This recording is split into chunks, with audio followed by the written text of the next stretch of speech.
Hello and welcome aspirants to daily news analysis of the Indian Express. Today the date is 12 September. So let's get started. यहाँ सब advertisement है. Let's move on to and yes हम लोग की जो polity series जो हमने कल से स्टार्ट किए right from the basics. Okay and please आप में से जो लोग ऑलरेडी कोचिंग कर चुके हैं या पहले से तैयारी कर रहे हैं या जिनका पॉलिटी ऑलरेडी स्ट्रांग है, जो जिन्हें अपने आप पे भरोसा है कि वो खुद से कर सकते हैं, just don't waste your time in it. But अगर आप न्यू हैं इस प्रिपरेशन में, आपको लगता है आपके बेसिक्स उतने स्ट्रांग नहीं हैं या आपको आंसर राइटिंग नहीं हो पा रही है पढ़ने के बाद भी, तो आप इस सेशन को अटेंड कर सकते हैं at 5 PM on Google Meet live. Okay, live इसलिए ज़रूरी है क्योंकि आप जब एक क्लासरूम की तरह पढ़ेंगे इंटरेक्शन करके टू वे, तभी वो चीज़ें आपको ज़्यादा बेनिफिट करेंगी. ऐसे रैंडम आप कितने भी लेक्चर्स देख लीजिए, PDF PPT से पढ़ लीजिए, उससे नहीं आएगी वो बात. प्रिपरेशन करना ही है अगर लाइफ में एक बार, तो फिर अच्छे से करो, sincerely, not just like random की नॉलेज गेन कर रहे हैं इधर उधर वीडियो देख के. Don't do that. ठीक है, आपको अगर लिंक चाहिए तो आप मुझे टेलीग्राम कर सकते हैं इस आईडी पे, या आप मुझे व्हाट्सएप कर सकते हैं इस नंबर पे. ओके, इसमें हम लोग टॉपिक तो डिस्कस करते ही हैं, जो भी फंडामेंटल्स हैं पॉलिटी के. ठीक है, चैप्टर वाइज नहीं करते हैं, बट अल्टीमेटली हम लोग वो सारे कंसेप्चुअल वे से जितने भी डायमेंशन हमें मीन्स में क्वेश्चन मिलता है हम वो सब डिस्कस करेंगे. और साथ में आपको डेली आंसर राइटिंग भी कराई जाएगी और साथ में एमसीक्यू भी प्रैक्टिस कराए जाएंगे बेस्ड ऑन हम लोग आज जो टॉपिक पढ़ेंगे कल उसके पहले एमसीक्यूज करेंगे फिर आगे बढ़ेंगे. Okay, so you can say it as a kind of hand hold support to your preparation only if you need. Okay, but अगर आप पहले कोचिंग कर चुके हैं, पढ़ चुके हैं, तो don't waste your time and money. Okay, so let's come on to newspaper. देखिए, एक तो यहाँ पर ये बहुत ही बुरी बात है कि इंडियन फुटबॉल टीम में आप प्लेयर्स जो फाइनल 11 डिसाइड कर रहे हो मैच के लिए, वो भी आप एस्ट्रोलॉजर से पूछ के डिसाइड कर रहे हो, क्योंकि ये बहुत बुरी बात है. And this astrologer, his name is mister Sharma, कहीं कहीं इनका नाम दिया होगा. ठीक है, he was paid ₹12 to 15 lakh. Okay, so this is very bad thing. This astrologer, you let me know the dates which you would prefer me to be there on 6th or 7th onwards. Okay, 2 days prior to the game. So ये proper कौन से 11 player खिलाने, ये सब astrologer से पूछ के कर रहे हैं. ओके, तो अल्टीमेटली ये काउंटर जाता है तो टू कॉन्स्टिट्यूशनल प्रोविजंस जो बात करता है साइंटिफिक टेम्पर की. ऑलराइट, साइंटिफिक टेम्पर, बिकॉज कोई प्लेयर अच्छा है बुरा है वो अपनी जगह है, but anyone can have a day of. Alright, तो ये एस्ट्रोलॉजर पहले से डिसाइड करके बताएंगे कि आज का दिन इसका नहीं है, तो इस प्लेयर को ना लो, तो ये बहुत बेकार बात है. ओके, चलिए नेक्स्ट आगे चलते हैं. C Delhi special police establishment act की 1946 में आया था ब्रिटिशर्स के टाइम. ठीक है, जनरली ये CID इस रूल्स को फॉलो करके फंक्शन करती थी, फिर यही रूल हमने एप्लीकेबल कर दिया ऑन अ CBI. ठीक है, CBI का अपना कोई एक्ट नहीं है, वो अपनी पावर इसी एक्ट से ड्राइव करता है. ओके, तो इस एक्ट में एक प्रोविजन हुआ करता था जो कहता था कि जॉइंट सेक्रेटरी और उससे हायर लेवल के ब्यूरोक्रेट्स के अगेंस्ट अगर प्रोसिक्यूशन का केस चलाना है या आपको प्रोसिक्यूट करना है, तो आपको पहले सेंट्रल गवर्नमेंट से परमिशन लेनी होगी. तो सुप्रीम कोर्ट ने ये प्रोविजन स्ट्रक डाउन कर दिया था कि ये गलत है.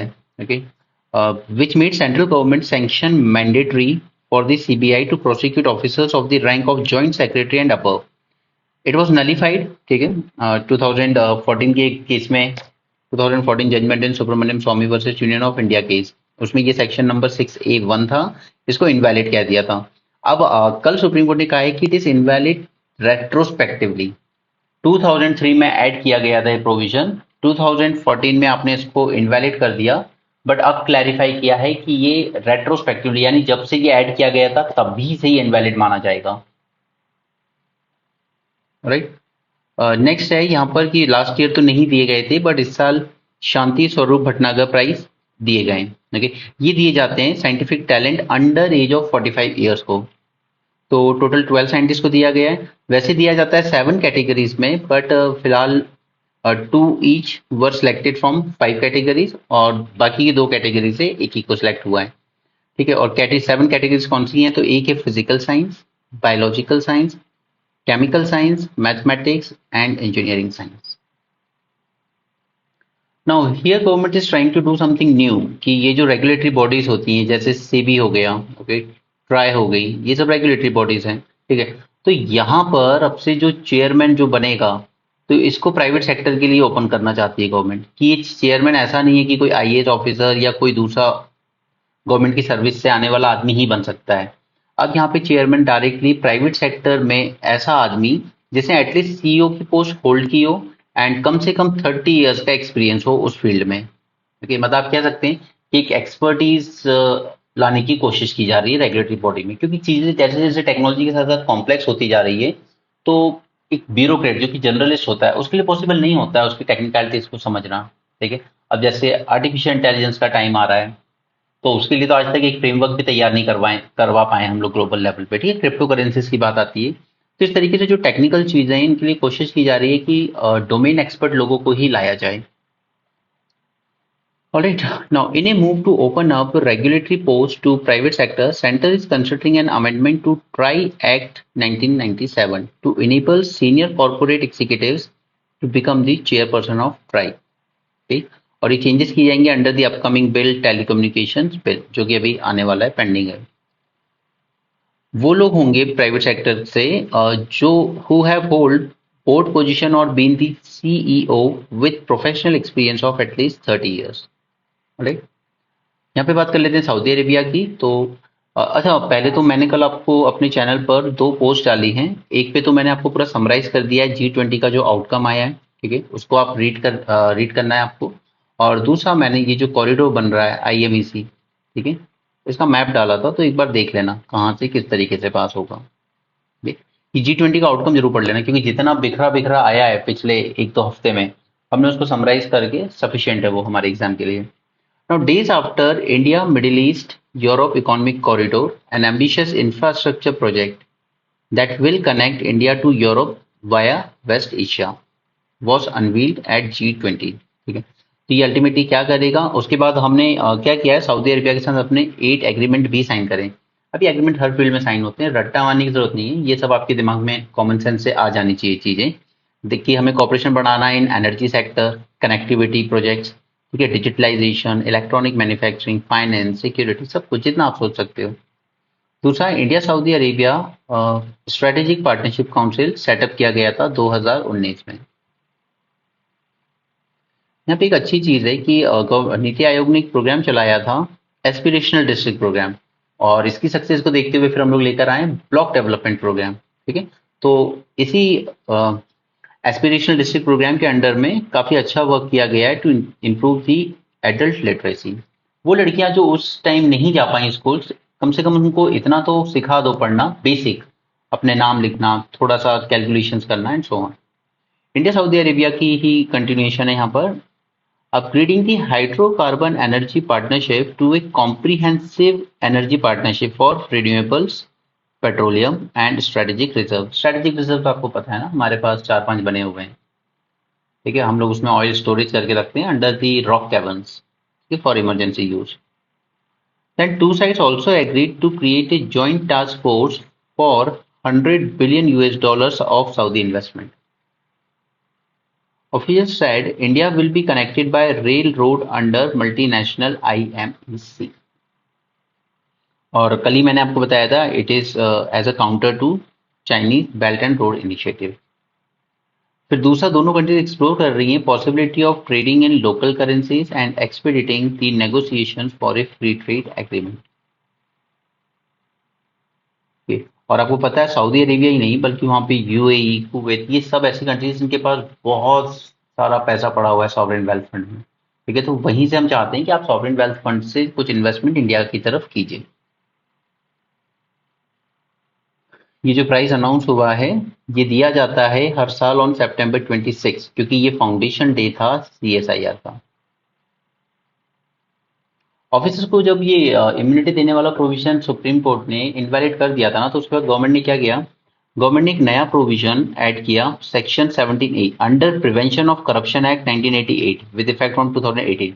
तो अल्टीमेटली जो चीज वहां से हटा दी गई DPSC एक्ट से, वो यहाँ पे ले आए under prevention of corruption act. और यहाँ पे कह दिया कि sanction before prosecution but without any classification of government servant वहां पर तो सिर्फ जॉइंट सेक्रेटरी उससे ऊपर के लेवल के ऑफिसर्स के लिए आपको मैंडेटरी था सैंक्शन लेना गवर्नमेंट का। यहाँ पे आपने सभी ऑफिसर इररिस्पेक्टिव कि आप कौन सी क्लास के ऑफिसर हैं, आप कौन सी ग्रेड के ऑफिसर हैं, सभी को एक तरह की इम्यूनिटी प्रोवाइड कर दी कि अगर आपके अगेंस्ट प्रोसिक्यूशन कोई भी करप्शन केस भी चलना है तो गवर्नमेंट से पहले परमिशन लेनी होगी। ठीक है, तो जो गवर्नमेंट क्लेम करती है हम एकदम करप्शन फ्री गवर्नमेंट दे रहे हैं, उसका एटीट्यूड ठीक नहीं है। तो जो सुप्रीम कोर्ट ने इनवैलिड कर दी थी, आप उसको दूसरे रास्ते से ले आए, दूसरे एक्ट में डाल दिया आपने उसको। ठीक है, किसी भी ऑफिसर के अगेंस्ट अगर करप्शन का केस चलाना है तो पहले गवर्नमेंट से परमिशन लेनी होगी।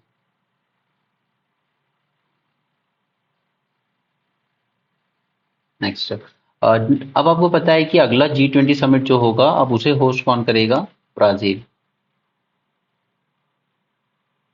राइट। अब बात वहीं आ जाती है कि इस बार रशिया के प्रेसिडेंट नहीं आए थे, वो जो भी रीजन रहा हो। तो अब अगर रशियन प्रेसिडेंट पुतिन यहाँ पर आते हैं तो रशिया की मजबूरी ब्राजील की मजबूरी बन जाएगी कि पुतिन को अरेस्ट करना पड़ेगा। और इसके पीछे रीजन क्या है? इंटरनेशनल क्रिमिनल कोर्ट, ठीक है, जो कि बना था रोम स्टैच्यू से। रोम स्टैच्यू साइन हुआ, ठीक है, इंटरनेशनल क्रिमिनल कोर्ट बना और ब्राजील ने उसको साइन भी कर लिया। अब इससे क्या हो गया कि अगर आप इंटरनेशनल क्रिमिनल कोर्ट के मेंबर हो और अगर ये कोर्ट इशू करता है arrest warrant against anyone, suppose जैसे इन्होंने इशू किया था पुतिन के अगेंस्ट फॉर वॉर क्राइम, अब अगर ये इंसान जिसके अगेंस्ट अरेस्ट वारंट इशू हुआ है वो किसी भी मेंबर कंट्री की जमीन पे जाता है तो इस मेंबर कंट्री के लिए कंपल्सरी हो जाएगा इस आदमी को अरेस्ट करना। ऑलराइट, तो इसीलिए यहाँ पर ब्राजील ने कहा है कि नहीं नहीं हम नहीं अरेस्ट करेंगे, और साथ साथ उन्होंने ये भी कहा है कि हम एक बार फिर से कंसिडर करेंगे इसको कि हमने क्यों साइन किया ये इंटरनेशनल क्रिमिनल कोर्ट।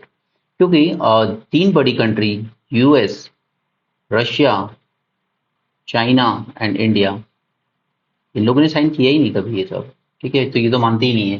तो फिर ब्राजील का कहना है कि हमारी पुरानी गवर्नमेंट ने क्यों साइन किया। ओके, सो ही गिव अश्योरेंस कि अगर पुतिन आते हैं तो हम ऐसा कुछ नहीं करेंगे। So international criminal court in March this year issued a arrest warrant against Putin for the alleged war crime of unlawfully deporting and transferring children from occupied areas of Ukraine to Russian Federation. Brazil is signatory to Rome Statute, which led to founding of ICC. It is bound to comply with ICC arrest warrants. Okay, US, India, China didn't sign the ICC treaty, and nor do Russia.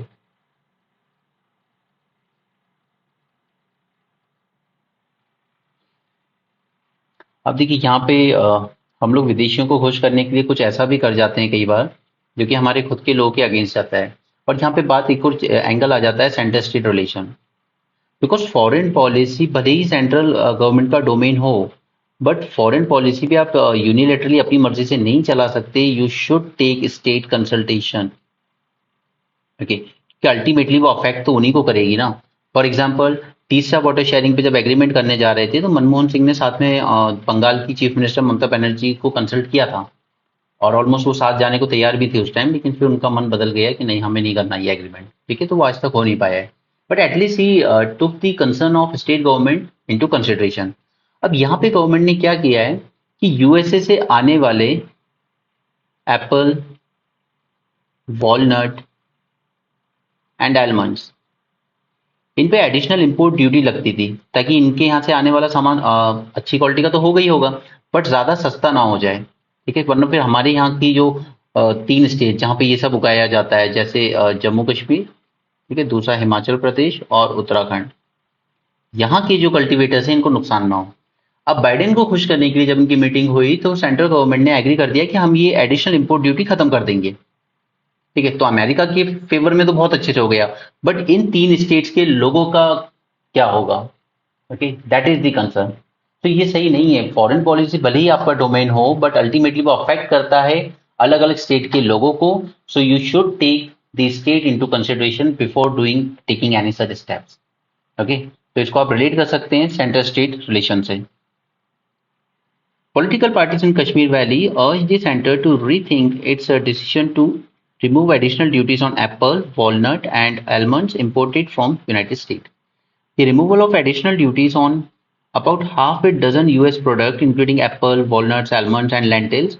The duties were imposed in 2019 in tit for tat after America hiked tariffs on certain steel and aluminum products from India. Okay, ये grave injustice है, ना सिर्फ कश्मीर के लोगों के लिए बल्कि उत्तराखंड और हिमाचल के लोगों के लिए भी. ओके, सो कॉशन किया यहाँ पे कुछ लोगों ने कि आप ऐसा मत कीजिए, ये गलत है, फार्मर्स को इससे लॉस होगा. सो वो सेंट्रल स्टेट रिलेशन का बहुत अच्छा एग्जांपल है कि क्यों आप बात करते हो कोऑपरेटिव फेडरलिज्म की बट आप फॉलो नहीं करते हो उसे. ओके, उसे इम्प्लीमेंट कीजिए आप कोऑपरेटिव फेडरलिज्म में अगर आप वाकई बिलीव करते हैं तो. जैसे सेकंड गाइस.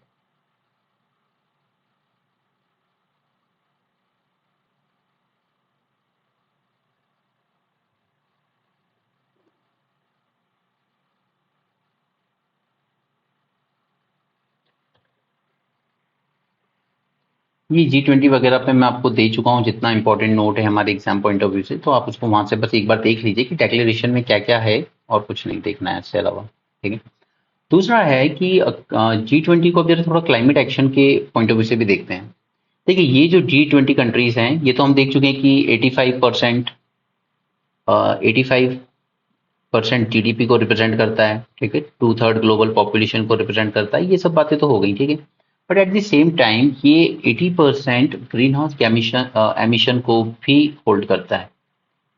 ऑलमोस्ट ग्लोबल का 80% ग्रीन हाउस गैस एमिशन इन G20 कंट्रीज से ही होता है. और इन्हीं में सबसे ज्यादा डिफरेंसेस क्रिएट होते हैं over soldering the responsibility of global warming mitigation. जब एमिशन कट की बात की जाती है तो इन्हीं कंट्रीज सबसे ज्यादा डिसएग्रीमेंट होते हैं, बिकॉज यूरोपियन कंट्रीज का मानना है कि चाइना सबसे बड़ा एमिटर है, वो अपने आप को डेवलपिंग कंट्री बोल के इन सब जिम्मेदारियों से बच रहा है. ठीक है, उसका भी रोल है क्लाइमेट को डिस्ट्रॉय करने में. इवन इंडिया भी शायद थर्ड लार्जेस्ट एमिटर है. ठीक है, तो इसलिए यूरोप और खासकर कनाडा ये हमेशा अगेंस्ट रहते हैं कि इंडिया चाइना को भी फिर आप इसी में कंसिडर कीजिए, वो भी अच्छे अच्छे खासे एमिटर हैं. तो यहाँ पे हमने एक एग्रीमेंट साइन किया है that we will triple the blocks renewable energy capacity by 2030. क्योंकि ट्रिपल करने वाले हैं और फेस आउट करेंगे फॉसिल फ्यूल्स को. Phasing down of unabated coal power in line with national circumstances.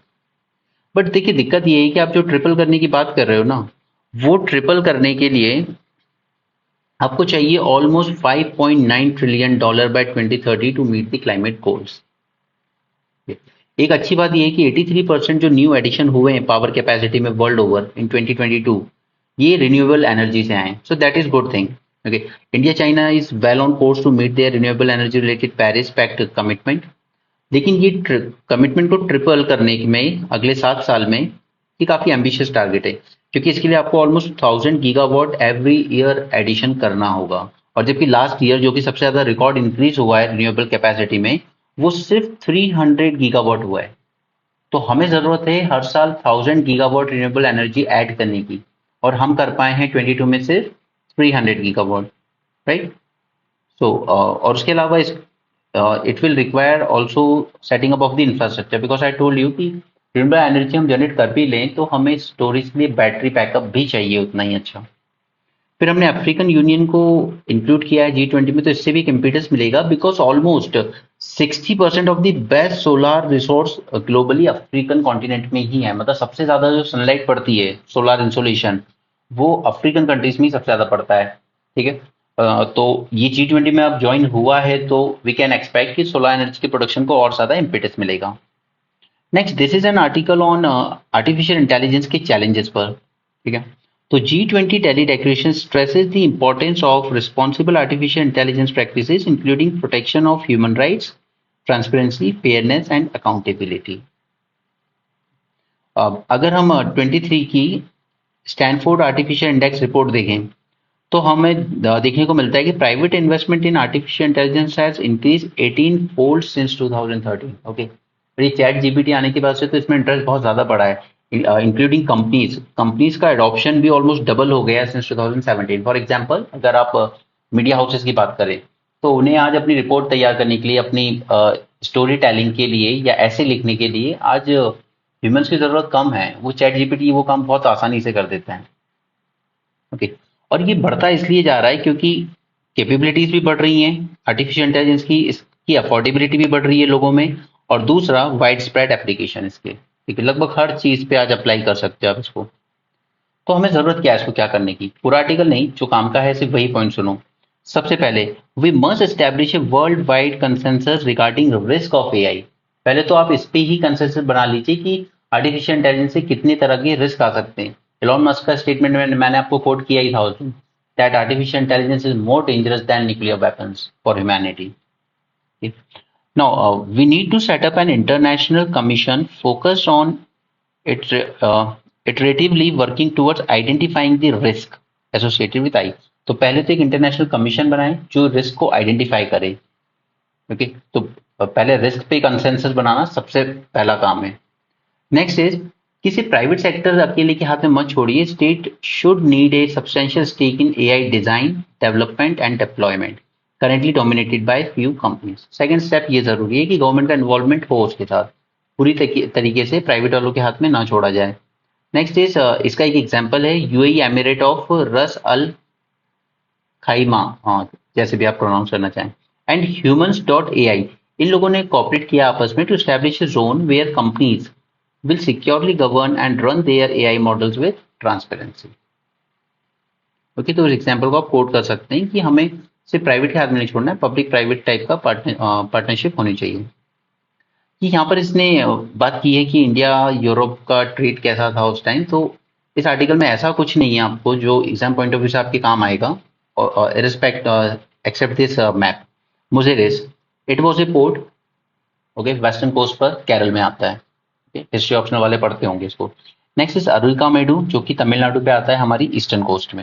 Okay, next is बैरिकाजा, यानी कि आज का भरूच। ओके, तो ये रूट था और यही हम वापस से रिवाइव करने की कोशिश कर रहे हैं अंडर इंडिया यहाँ पर, ठीक है, मिडिल ईस्ट और फाइनली यूरोप। ये जो हमारा नया इनिशिएटिव आया है IMEA,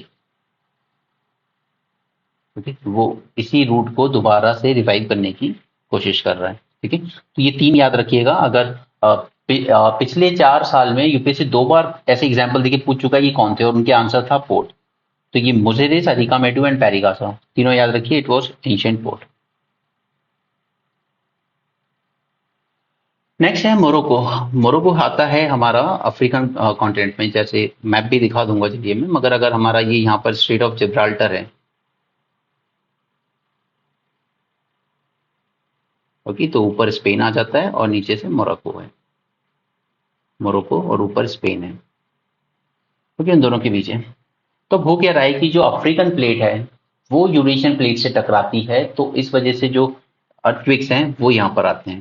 ठीक है, आपने प्लेट टेक्टोनिक्स थ्योरी पढ़ी ही होगी।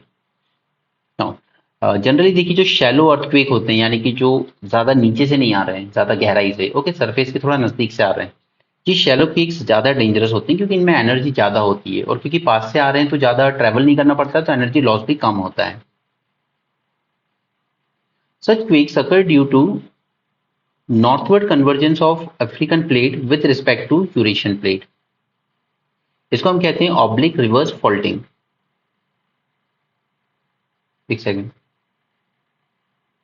Oblique reverse faulting, the fault is a fracture और a zone of fracture between two blocks of rock.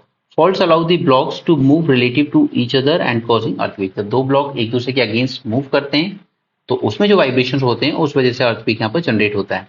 अब आपके प्रीलिम्स के लिए यहाँ पर कुछ टर्म्स हैं जो इंपॉर्टेंट हो जाते हैं। First, scientist use the angle of fault with respect to surface.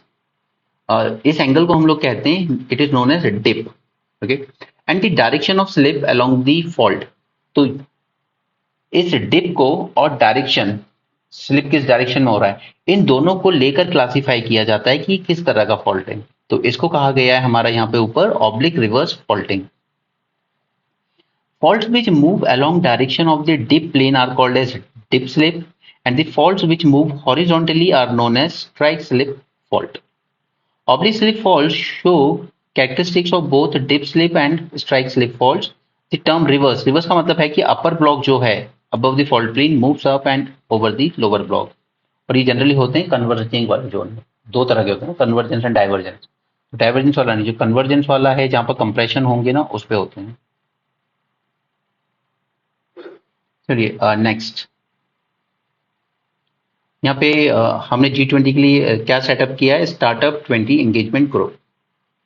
We recognize that startups and MSMEs are natural engines of growth. They are key to socio-economic transformation by driving innovation and creating employment and establishment of Startup 20 Engagement Group. And it also recommended raising the global annual investment in startup to $1 trillion by 2020. UK India में FTA जल्द ही देखने को मिल सकता है और government explore कर रही है कि हम अपने जो फर्म्स हैं इंडिया के उनकी डायरेक्ट लिस्टिंग कर सकें London stock exchange and not via gift centre. ठीक है, तो अभी तो हम लोग कोशिश कर रहे हैं कि हम अपने फर्म्स की गिफ्ट सेंटर में ही जो वहां का स्टॉक एक्सचेंज के ऑफिस है उस पर लिस्ट करें, बट हम कोशिश करेंगे कि डायरेक्टली भी लंदन स्टॉक एक्सचेंज पर ही लिस्ट कर सकें. नेक्स्ट, सऊदी अरेबिया और इंडिया, इनका अभी ट्रेड है बायलैटरल ट्रेड $52 बिलियन. ठीक है, इसको डबल करने का टारगेट है to $100 billion. The minister suggested Saudi Arabia to open an office of their sovereign wealth fund in GIFT City in Gujarat. बोला नहीं है, मिनिस्टर ने सजेस्ट किया है. And FICCI can set up their office in Riyadh in partnership with Invest India. बाकी $90 जा रहा है तो मैंने आपको कल समझा दिया था इंपोर्ट लेड इन्फ्लेशन क्या होता है, कैसे वो हमारे इंडिया को हॉन्ट करेगा, क्योंकि 87% हम बाहर से इंपोर्ट करते हैं.